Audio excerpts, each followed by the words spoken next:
Ito na nga at inumpisahan na natin yung first day AI ni Jamjam at Louie.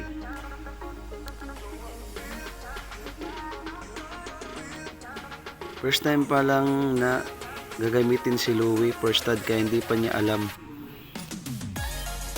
Kaya napagdesisyonan ko at ng shooter ko na i-AI na lang muna namin dito. Since si Jamjam ay hindi naman first time na AI, 3 times siyang ini-AI sa breeding at laging nabubuntis naman.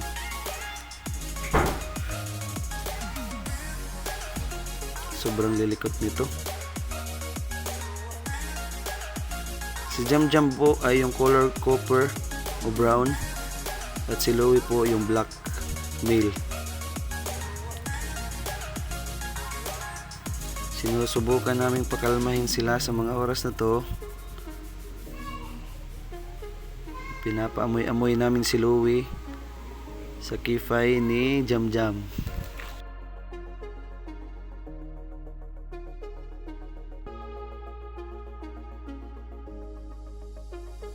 At ayun, natapos na nga tayong magkolekta ng sperm ni Louie. Pinakalma ko muna ng konti.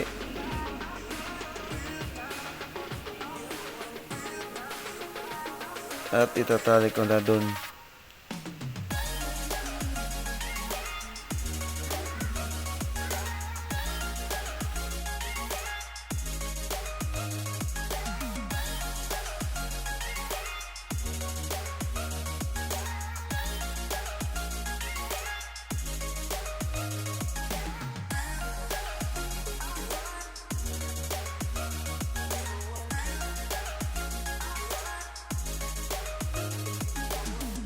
Ang araw na to ay July 6, 2025.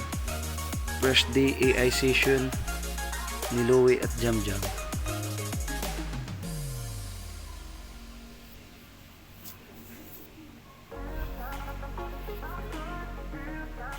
Medyo mahaba-haba po talaga ang video na to kasi nga matagal makolekt yung sperm ni Louie.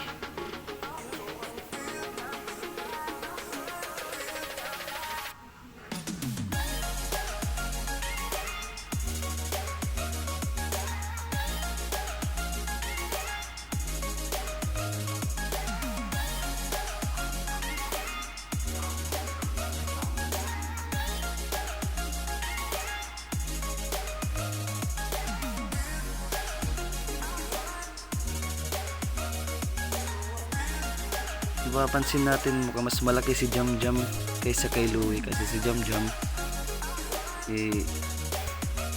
big bone siya at Thailand yung parents niya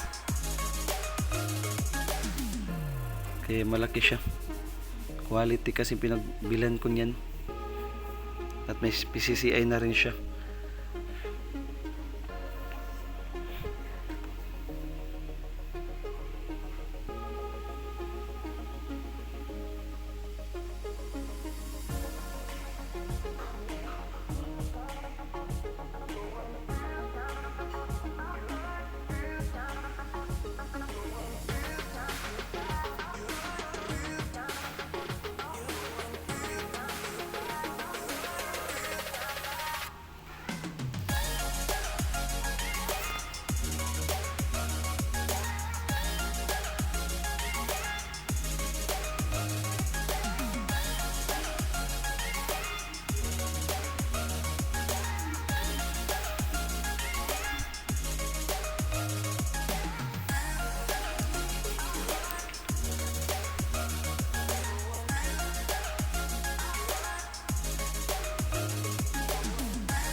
Sa mga natatakot po sumubok ng AI, huwag po kayo matakot. Okay lang din po yung AI o artificial insemination. Kung sakaling hindi marunong mag-stud yung male, lalo na pag first time pa lang. Subok ko na rin yung AI. 3 times use ko na yan sa breeding. Mas marami nga nang pro-produce ng AI Yung unang breed ni Jam Jam ay yung 7 puppies. Pangalawa 7 puppies uli. Yung pangatlong EI niya 8 puppies. Kaya para sa akin proven na talaga yung EI. Ganon din naman yun eh. Kahit marunong mag-stud yung male, mas maganda pa rin yung may shooter eh. 500 precision lang naman.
Ito at tapos na nga kami magkolekta ng sperm ni Louie.